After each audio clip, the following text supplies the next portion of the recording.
And ask yourself why. Why am I doing this? Like, for what reason? Am I just trying to sell more of a thing and create more existential dread in Iain's heart? If so, good. This is Iain Tait. He co-founded and runs a boutique creative technology shop, agency, studio, whatever term we need to develop to describe it, called Food. In the world of building and using technology for creative purposes, particularly for brands, Tait is a legend.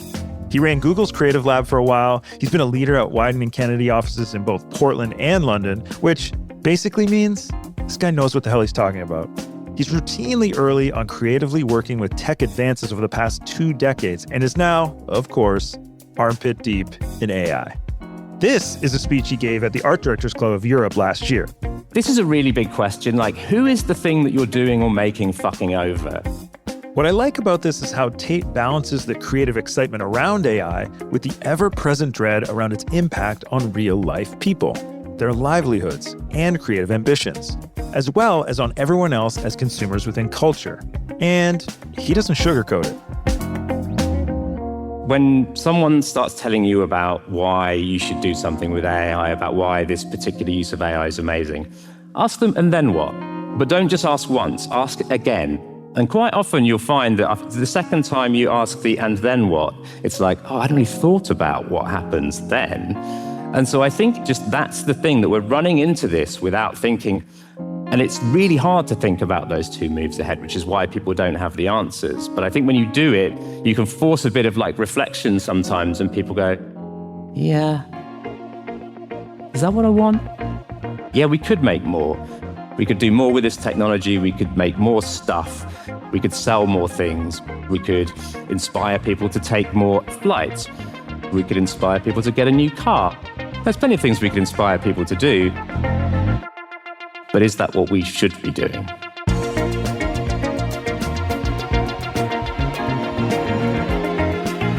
It's a sentiment you've heard on the podcast a bunch of times so far. Just because you can doesn't mean you should. But when it comes to AI, with its endless possibilities and vast unknowns, finding that line isn't so simple. How far should we push the boundaries of content? When do we listen to the backlash?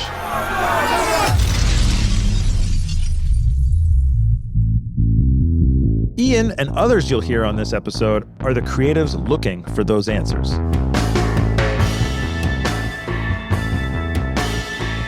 I'm Jeff Beer, and this is Brand New World from Fast Company. Today's episode, the next creative revolution.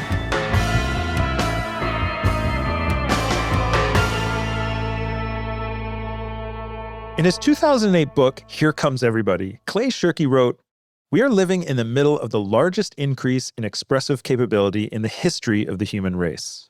More people can communicate more things to more people than has ever been possible in the past. And the size and speed of this increase, from under 1 million participants to over 1 billion in a generation, makes the change unprecedented, even considered against the background of previous revolutions' communications tools.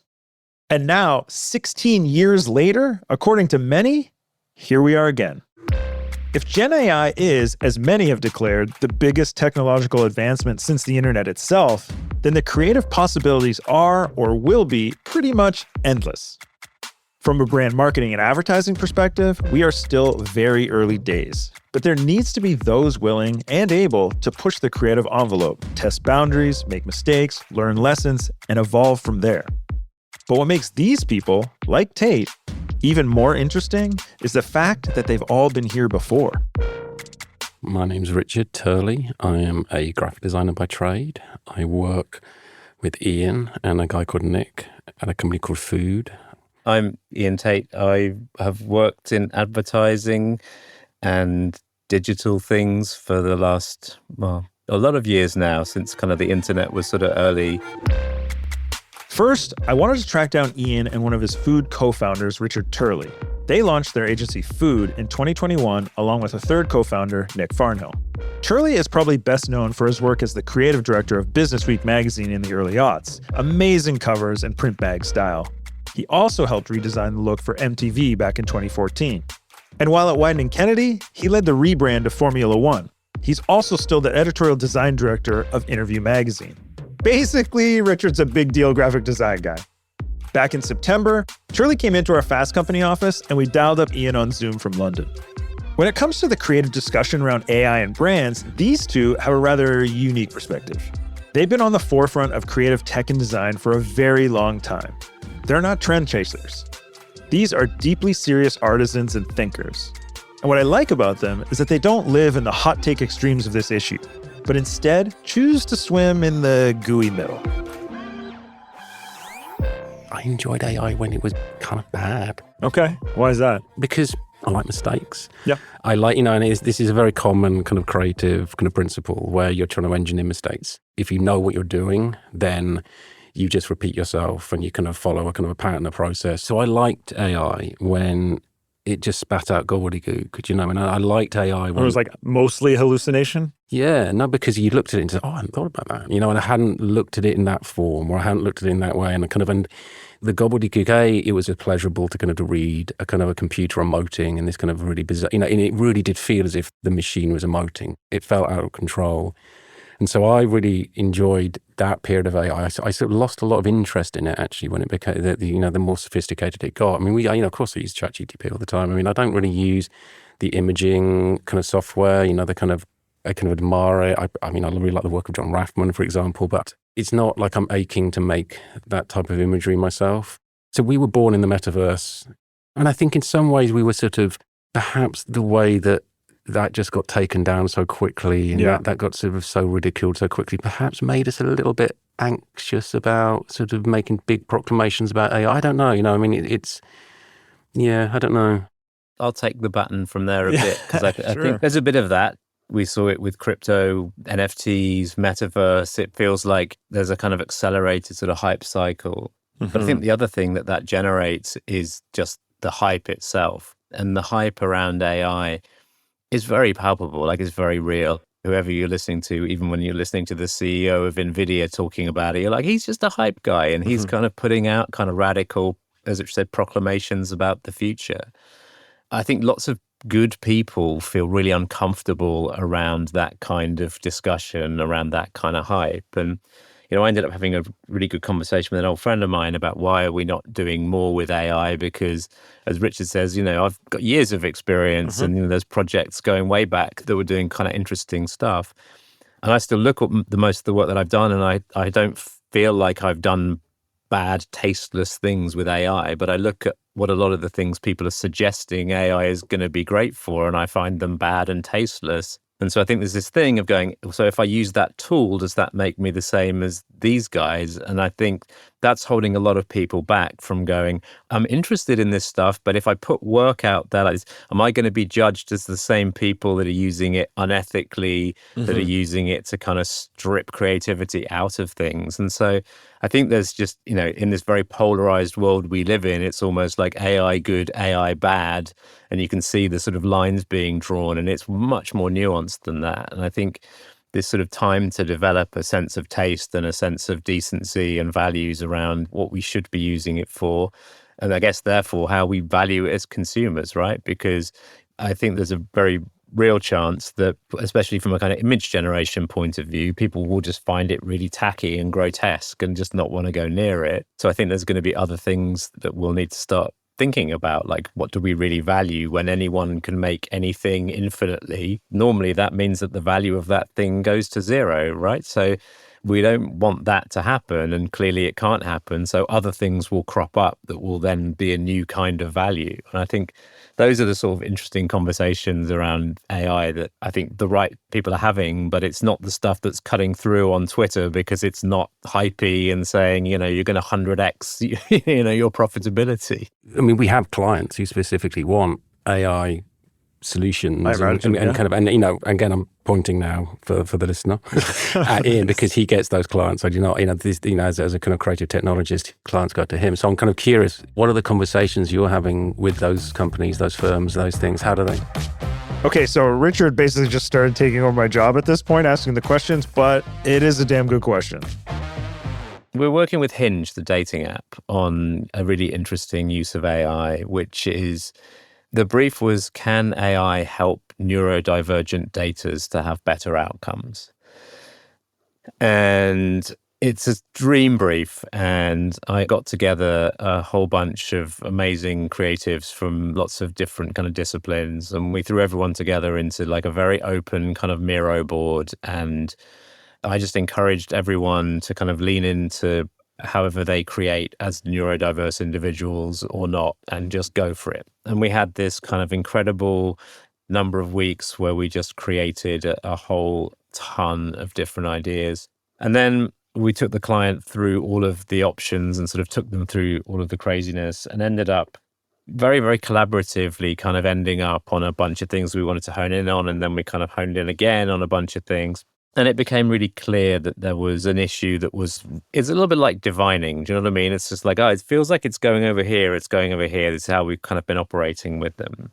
And it felt like there was some good energy around small talk, and actually as a thing that nobody likes. But if you're neurodiverse, people have a disproportionately high dislike of small talk. So we found that in some kind of good research. And so we started kind of going, can we use AI to help people get into deeper, more meaningful, better conversations that will help them shine as individuals? And so we just started playing around with some stuff, and we have been working with the client almost in an outsourced R&D way. So after a couple of days of experimentation, we're recording a video on Loom of what we've discovered and where we've gone and where we think we should go next. And typically we'll get a kind of thumbs up because they're an amazing, very trusting client, and they recognize that we're on a very similar journey together, and the outcome is in all our interests for it to go well. And one of the things I think we'd been playing around with, just to show that sort of messing around with stuff is important, is a thing called World Sim.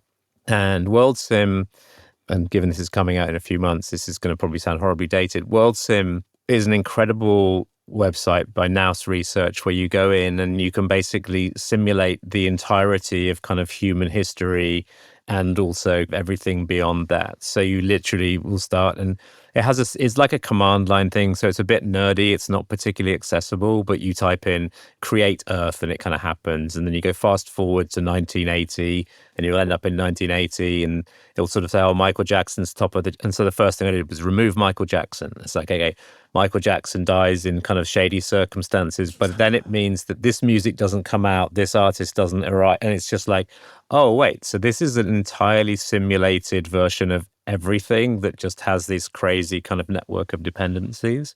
And I think we were all getting very sort of excited about this just as a game, basically, because it was really fun.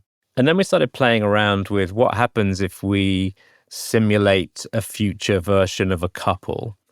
And so actually taking two people who've never met before, who don't really know very much about each other, and basically, I'm not going to explain exactly how this works, but basically creating a super couple out of some traits that we deduce from these two people, and then simulating their relationship's future, how they would react in certain situations, and then taking those and sort of turning them into sort of like live games that they play in real life. So it's a kind of conversation starting exercise. And we've set this up very much with them as an experiment. So we don't quite know if these things are going to help or not, but we've got some brilliant scientists involved and some brilliant people helping us with the experiment design to make sure it's not just a kind of stupid folly. Right. Maybe it's slightly stupid folly, but they're going to make sure it's a scientifically valid stupid folly.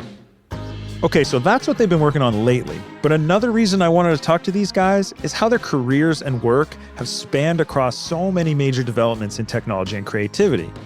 So now I wanted to rewind the clock a bit. I will take a step back because both of you have the generation, myself included, of like having been working adults during the last digital revolution. I mean, everyone refers to this AI revolution as the most significant since the internet or beyond, depending on where you sit on the optimism spectrum. And I know both your work from back early 2000s and mid 2000s, but how would you describe the sort of tenor, the differences and similarities in terms of excitement, uneasiness, existential threats or to employment, to certain kinds of jobs? I'm wondering how you think of this era compared to the excitement and sense of possibility in, say, 2001 or 99 compared to now, or where are we on that spectrum, or is it completely unrelatable? I just feel like you guys would have a pretty unique perspective, both having your hands in the tools right now, but also being elbow deep in the tools and experimenting back then.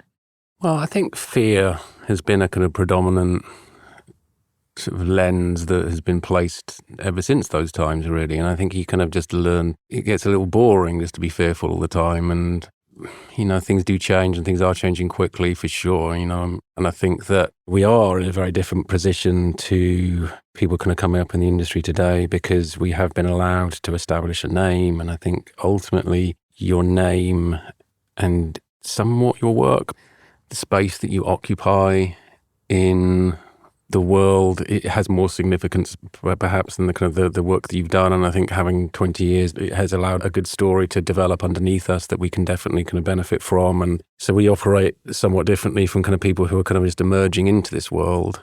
One thing that we sort of talk about a lot around the sort of benefits that we had versus what life is like if you're coming up today. And when you were sort of asking the question, I was thinking, should I answer this as a human being or as a business person? And I think it's one of those sorts of questions, because as a dad, I have one set of fears and concerns about it. But as a commercially minded person, I have to divorce myself a tiny bit from that. And as a build on that, how am I going to talk about the things that I make? Because the talking about the things that you make and how you kind of draw people to those things become more and more important, because everybody can kind of make the same thing as you. Like your ability to be very distinct in the marketplace has been reduced as the kind of the quality of the tools has improved. So you see that one way of thinking about that is, I think I alluded to it earlier, everyone being chained to Google Slides. And because of that, every designer has become a strategist, every strategist has become a writer, every writer has become a designer, on some level. I mean, they may not kind of identify necessarily as having that identity, if you like, but the way that we work now creates a very ambidextrous person. And so if everybody can kind of make the same thing, you're reliant on your personality and who you are and what your opinions are and how you kind of operate in the world far more to push yourself above the clouds, just to kind of gain visibility. This ties back to a familiar sentiment we've been hearing from more than a few sources. David Droga touched on it back in episode 1, the idea that AI leveling the technological and production playing field will really boost the value of creative thinking. Put simply, if everyone has the same tools, then it'll be the ideas that will be the most valuable. I'm sure it won't be the last time we hear about that. We're going to take a quick break, but when we return, I'm going to give Nilesh Ashra another call, because he's got a unique perspective on some of the stuff Iain and Richard have been talking about.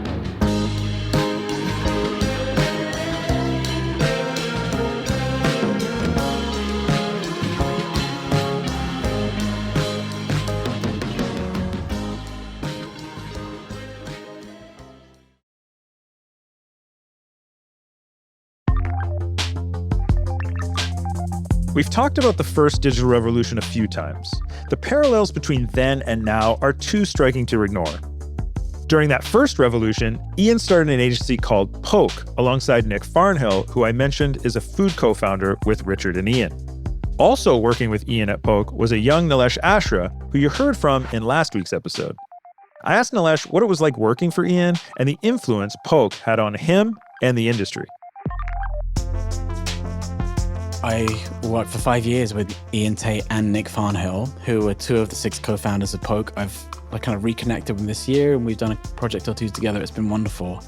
And my response to that is actually quite a personal one. That was my first job out of uni, was at Poke. And Iain and Nick and the gang there, they sort of created a culture around exploration, but kind of in an era where no one even really wrote culture guides. It just happened. It was so authentic. It was like a jam band in a garage, just found their sound, and I just got to rock up at the perfect moment.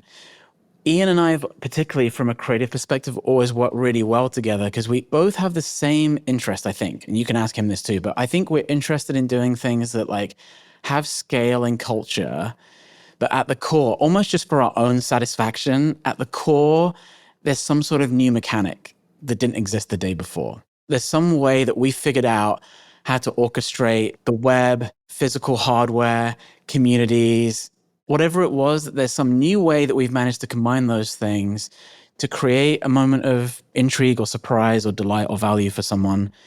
And in the belief that like every week we get to do that more. That's what he left imparted on me, was that that's the quest. And it's sort of like partly about thinking about people and ideas and brands. And it's partly about thinking about code and technology, which is the piece that I brought into it. I've loved working with Iain always. And I wish that spirit of embracing new media, new technologies, and new mechanics was the thing of like the industry. I actually feel, rather than like often the inertia that we end up battling. Well, Poke was super influential at the time, of course, and part of that was in that original digital revolution around whether it's agencies or shops that work with brands to take that, make the creative also technological and make it digital, make it fun and all this stuff.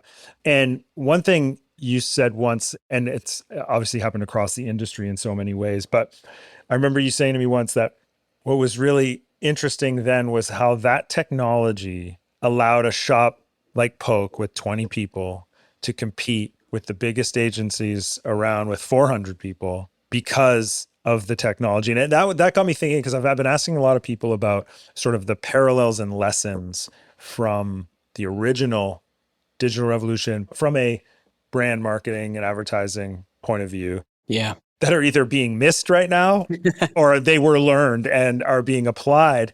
But I wonder, because it's a lot of the conversation in this piece is not just about the potential and obviously the guardrails and everything in the snake oil, but this is an industry with a lot of jobs, right? Yeah. And there's understandable trepidation and fear. And to your point about production going to zero costs, that's scary for a lot of people. Tell me a little bit about what you see as the parallels from that first digital revolution in terms of the opportunity. Yeah. Again, 20 people competing with 400, but also the consequence of that. What a well-framed question.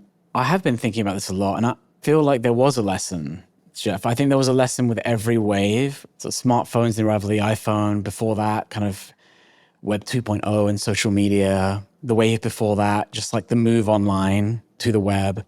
I think each of those waves, there was so much creative winning happening, but usually outside of like, I would call it the classic ad agency ecosystem. Okay. Typically it was like disruptors like Poke would arrive and then manage to punch way above their weight. What I think the lesson here is like, there was an episode of This American Life a month or two ago that I listened to, and the title of it was Run Towards the Danger. And I do feel like that's the lesson. Speaking of running towards the danger, that could categorize anyone who's truly creatively experimenting with AI in public right now. Why? Because the very nature of experimentation is that you don't know what the outcome's going to be, or, crucially, the public reaction. I know a guy who's been doing this kind of work and just generally experimenting with creative tech for a long, long time. I think it's time we talk to him. My name is Jason Zada. I am the founder of a company called Secret Level. We're a next-gen entertainment studio that's powered by AI. Odds are you've never heard of Secret Level, but chances are you do know Zada and his new company from Coke's recent holiday ads, infamously created using AI tools, which sparked an uproar of backlash and hot takes. Now, we're going to dive deeper into that in our next episode. Before the Coke AI action, Zada's been known for his creative experimentation for decades. One of my favorite pieces of his was Take This Lollipop from 2011. It was an interactive horror film and Facebook app that incorporated info from users' Facebook accounts into the creepy storyline. It was seen by millions, covered by global media, and won an Emmy. I met up with Jason this past November, just outside San Francisco.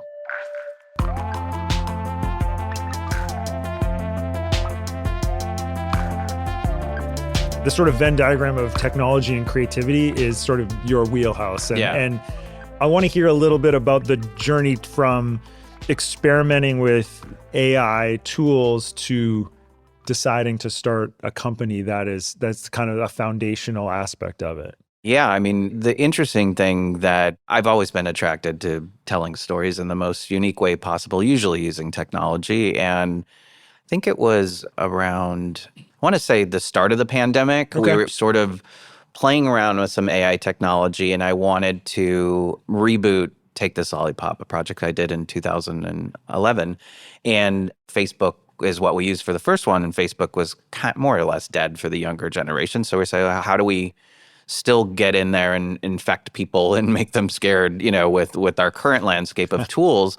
And we were looking at AI, and AI became this interesting thing. Like, what if we could deep fake somebody in semi-real time? And at the time, I mean, this is 4 years ago now, there really wasn't a lot of tech that we could use for this. So we kind of created it all. And we were like talking to people at MIT and this and that, and we had to figure out how we could generate a video that deep fakes somebody in real time.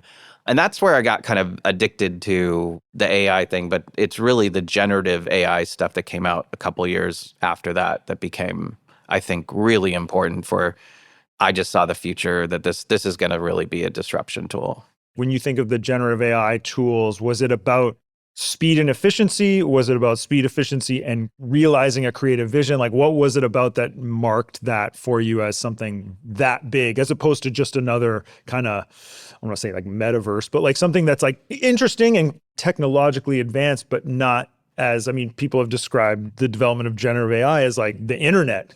So what about that generative AI sparked that, made it seem so revolutionary to you? I mean, I've been doing this a long time. To date myself, I was there at the beginning of the internet, and well, not the beginning, but like in the early 90s in San Francisco. And that was when one person could learn HTML and put up websites, and it was like a solo thing. You didn't have to have a giant team of people and software engineers to do things. I felt that same feeling when I first started playing with generative AI. It felt like that big. It was like, okay, now I could generate images and video and sound and everything. And I don't need, I was already a multi-hyphenated person. I was an editor, a writer, and this and that. So with generative, I was able to do everything that 20 people could do in a very shorter period of time with no money. And that was, at least that opened up my eyes to say, this is going to change the world, because just the efficiencies that it creates is incredible. But then the creative freedom, like I've never felt more creative in my entire career. Like right now, we could dream up anything and do anything. And it's that empowerment as a creative, it was just addictive. The ability to do things that would cost several $1 million in your room by yourself. It's a pretty revolutionary tool. What was that first project or even like the first interaction with some of those generative tools that lit that light bulb for you? I think it was, using Midjourney 1.0. That was when I was just like, what does a sushi tree look like? And you're like, okay, here's what a sushi tree looks like. So it was really realizing these things. You go, I wonder what it would be like if we had Adidas shoes that were made out of pepperoni and things like that, where you could just dream up weird things and then have something kind of visualize it for you. I mean, that to me was like, I've spent my entire career working with teams of people to describe what I'm thinking in my brain, and here is this tool that instantly does it within a few seconds. Last December, one of Secret Level's, I would call him director of creative, Dave Clark, came out with a spec Adidas ad, which for those who don't know what that is, basically he wasn't hired by Adidas or anything. He just had an idea and made it with AI, and it went viral, particularly among marketing, advertising people for all kinds of different reasons. I think there's, people are interested because it's like, holy shit, this was made with AI. That's cool. There's, holy shit, this was made with AI. What the hell? It's going to take my job. There's all kinds of reasons. Tell me a little bit about that, because that was one of the first, at least to me, like a fully created AI branded situation where I think Dave said, I'm sure this is maybe a little hyperbolic, but said that, he made it on his lunch break or something. Yeah. But tell me about that project. And I know you worked with Dave on that, didn't you? It was funny because Dave was one of the first people that we signed to, well, he was the first person that we signed to Secret Level. And I'd known Dave for 8-9 years at that point. And he was getting into generative AI. We were actually up in Seattle shooting a commercial that was going to have AI in it. And Dave kept showing me these horror trailers he did. And I said, Dave, I don't know if I could sell you off of horror trailers. And I said, what I've never seen is a spec ad created in generative AI. And it was just like as simple as that. And he went off and, it was all him. He made that. But it was this, I think, very pivotal moment in AI where I've always fought back on I did it in my lunch break sort of thing, because Right. it's always like, I think when people see AI, it's always like, oh, fast and cheap. And we've always tried to change that narrative, saying that while you can, it took decades of talent to be able to do that. Not everybody. And there was a lot of people that tried to copy it afterwards, and Dave's was better, and it was because of all of his time spent as a storyteller and things like that. And that's why I think AI, it's an interesting place where we're just starting to scratch the surface of the things that we could do with it. And speed is one of those things, like the speed in which it takes to realize an idea is becoming faster and faster. The idea here was to find out how cutting-edge creative folks are thinking about the role of AI in their work and the work brands put out into the world. It was good to hear that Zada has plenty of his own reservations about AI to go along with the optimism. Here's Iain Tait again on that balance. 12 months ago, I was saying I think people have a choice whether they get involved or not. Now I don't think you have a choice. It's in your phone, it's in your email, it's everywhere, right? And it's in Photoshop. You can't not use AI. It's like saying, well, because you can not use the internet too, but it means that you're basically disconnected from the majority of what modern capitalist culture is. So I don't think we have a choice to sort of opt out of it. So I think that the choice then is like, well, what do you choose to do with it and how do you choose to use it? That for me feels like the biggest, most sort of pressing issue. And I think helping people kind of find their way with that and find their sense of taste and find their sense of like, okay, in a world where you can do this kind of stuff, what am I going to choose to do? What am I going to choose to make? Am I going to choose to resist it? But I think you have to resist it using it. I think that's the only way. I think all of the systems and things around us will start to be shaped by the fact that it's almost expected that these tools are somewhere in the pipeline, I think. It's because there's so much money behind it.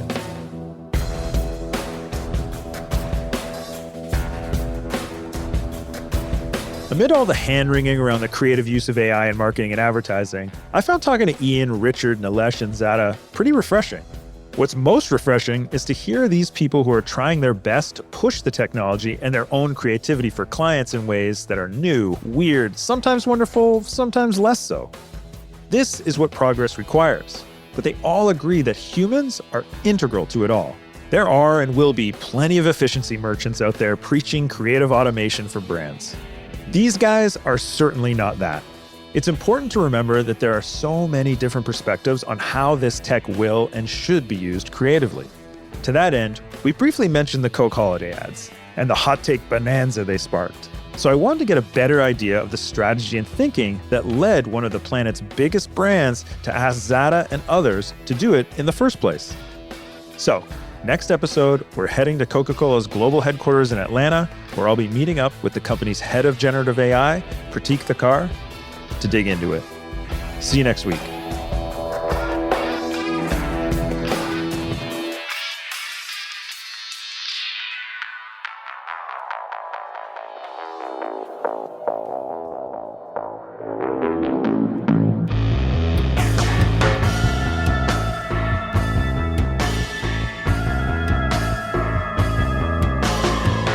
Brand New World is an MIC podcast from Fast Company. Our producers are Yaz Gagne, Grace Snelling, Blake Odom, and Avery Miles. Mix and sound design by Nicholas Torres. Our executive producer and editor is Josh Christensen. Be sure to subscribe to Brand New World on Apple Podcasts, Spotify, or wherever you listen. You can also hear all episodes in the Most Innovative Companies podcast feed. If you like this podcast, leave us a rating and review on your podcast app of choice, or let us know in the comments of Fast Company's social media. We're basically on every app you can think of. Thanks so much for listening, and I'll see you next week.